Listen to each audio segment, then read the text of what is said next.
আসসালামু আলাইকুম। নবম শ্রেণীর সুপ্রিয় শিক্ষার্থী, তোমরা সকলে কেমন আছো?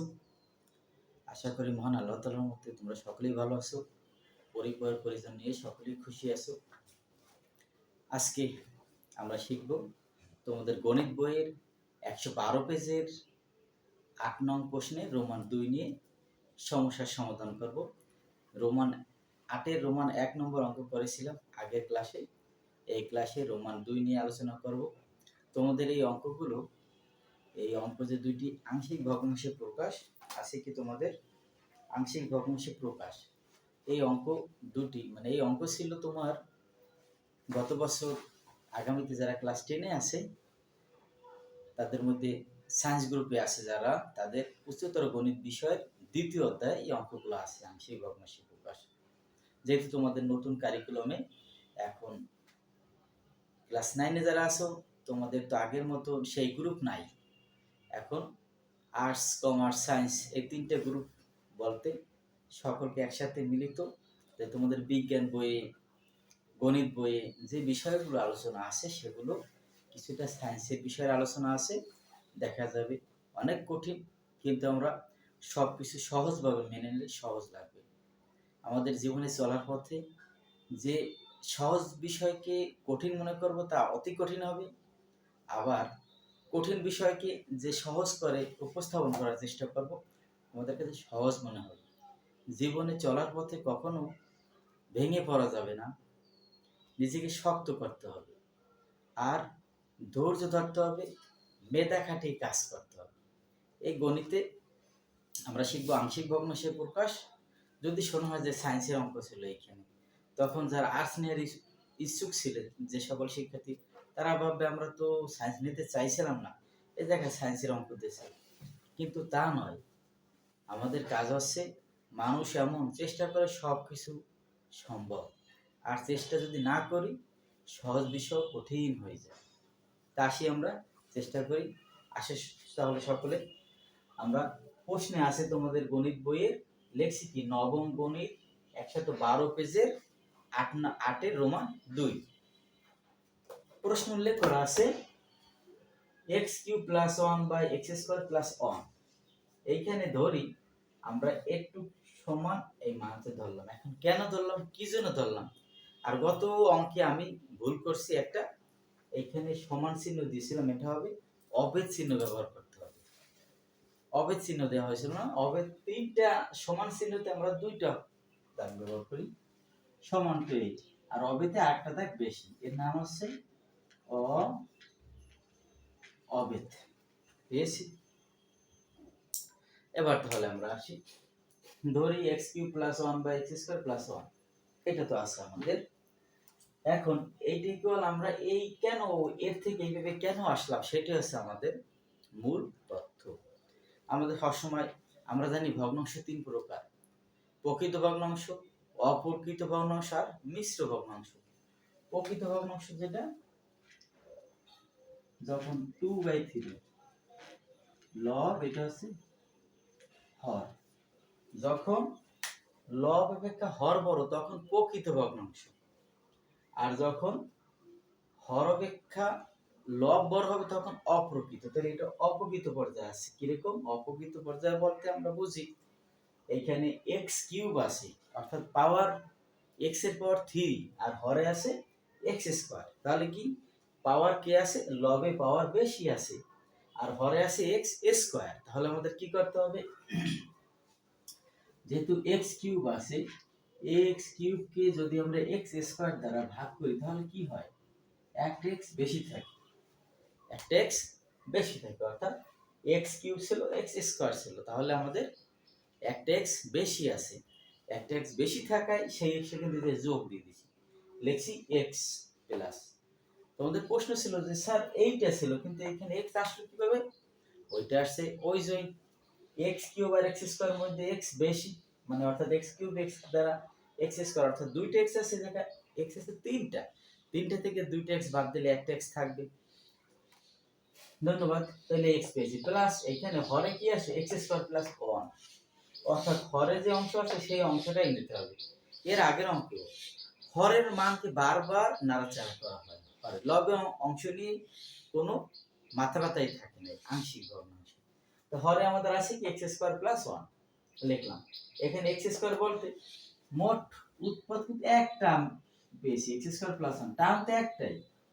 এই একটা টার্মের মধ্যে এক্স আছে কয়টা, এক্স স্কোয়ার দুইটা আছে, সেজন্য ঘাত কত দুই, সেজন্য আমাদের দুইটা অক্ষর নিতে হবে, কি এ আর বি নিছি, এ এবং বি নিলাম। ওই যে যদি যা কিউব থাকতো তাহলে এ বি সি তিনটা অক্ষর আসতো, এক্স টু দি পাওয়ার 4 থাকলে চারটা অক্ষর আসতো।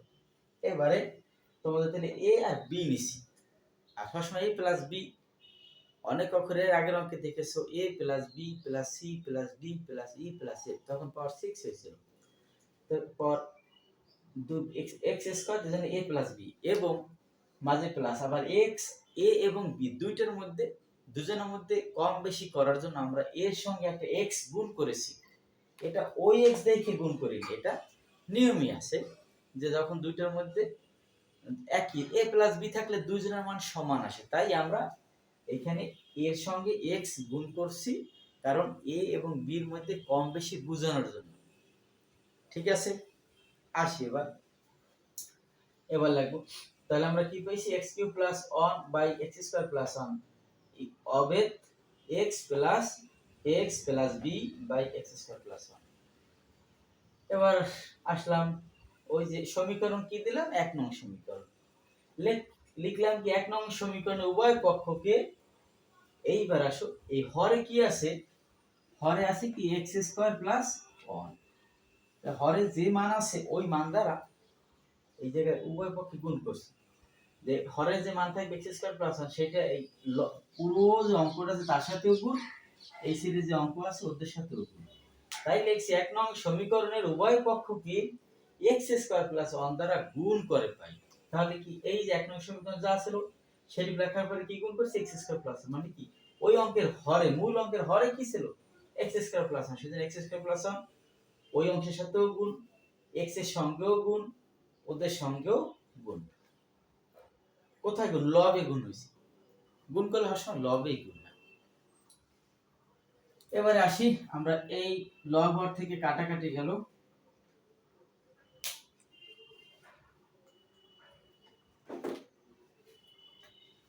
এই লব হর থেকে কাটাকাটি গেল, কাটাকাটির পর কি থাকতে আছে, অবশেষে পেয়েছি x cube plus one equal, ওদের সাথে গুণ করি, এক্স স্কোয়ারের সঙ্গে এক্স এর গুণ করলে এক্স কিউব, আবার এক্স অক্ষে এক্স প্লাস লব হরে কাটাকাটির পর যা আছে সেটা বসে গেল, এক্স প্লাস বি ইকুয়াল 2 নং ইকুয়েশন।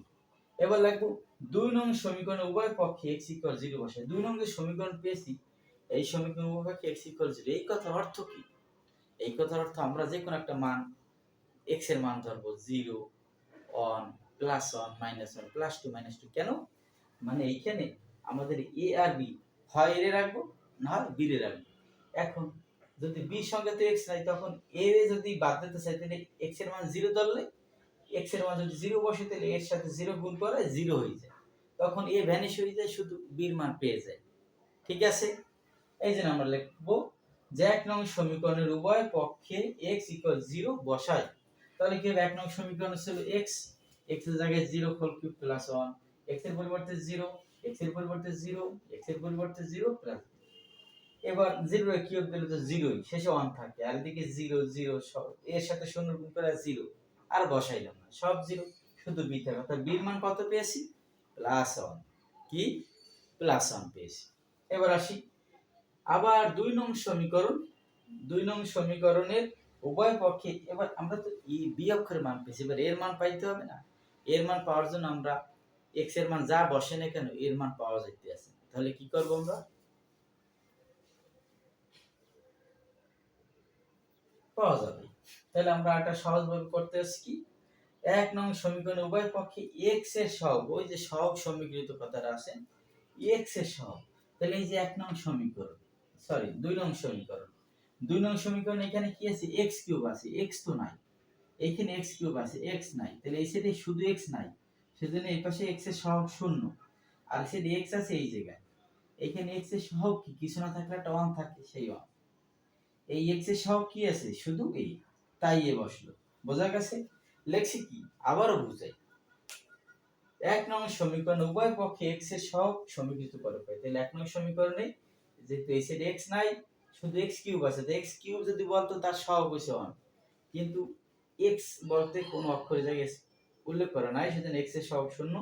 এই সাইডে এটা তো x কিউব, x এর সহগ বসে, তাহলে এখানে শুধু x আছে, x এর সহগ পিছনে থাকে সবসময় একটা 1 থাকে, সেই 1 বসলো, এই প্লাস বসলো, এখানে x এর সহগ শুধু a বসলো, এরপরে ওর এই সাইডে রাখলাম, ওর এই সাইডে প্লাস মাইনাসের কোনো পরিবর্তন হয় না, সম্পূর্ণটা এই সাইডে ওই সাইডে গেছে, প্লাস ওই সাইডে যাওয়ায় -1।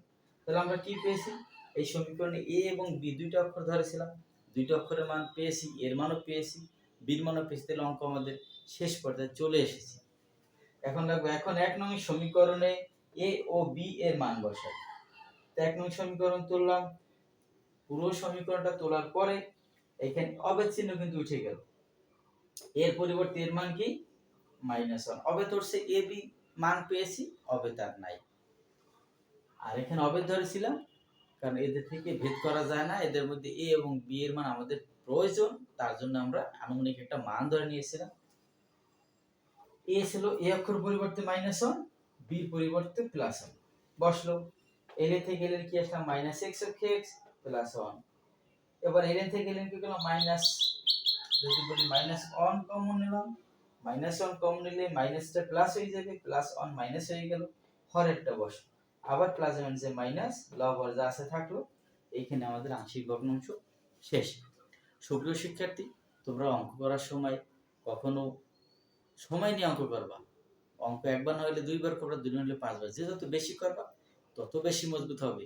যে কোনো বিষয় যে একদিনে সারাক্ষণ পড়ো, সময় যে যত বেশি খরচ করবে সে তত বেশি ফল ভালো পাবে, আর যে যত কম সময় খরচ করবে তার ফল তত ভালো হবে না। তাই চর্চা বেশি করো, পিতামাতাকে সম্মান করো, ভালোবাসো, আব্বা আম্মার কথা শোনো, কারণ পৃথিবীতে এখন যে অবস্থা, আমরা সবাই শান্ত হয়ে চলবো, মহান আল্লাহ তাআলার হুকুম আহকাম মানবো। আশা করি তোমরা সকলে ভালো থাকবে, সুস্থ থাকবে। আমার ক্লাস ভালো লাগলে তোমরা আমার ক্লাসে লাইক করবে, কমেন্ট করবে, সাবস্ক্রাইব করবে, তাহলে আমি খুশি হব। আমি খুশি, আরো বেশি ক্লাস দেওয়ার চেষ্টা ইনশাল্লাহ আমি ক্লাস দিতে চাচ্ছি, আর আমি দিন দিন আমার এই ক্লাস সবকিছু আপডেট সুন্দর করার চেষ্টা করব। তোমাদের সবার জন্য আমার পক্ষ থেকে দোয়া রইল, সকলে ভালো থাকবে, সুস্থ থাকবে। আল্লাহ হাফিজ।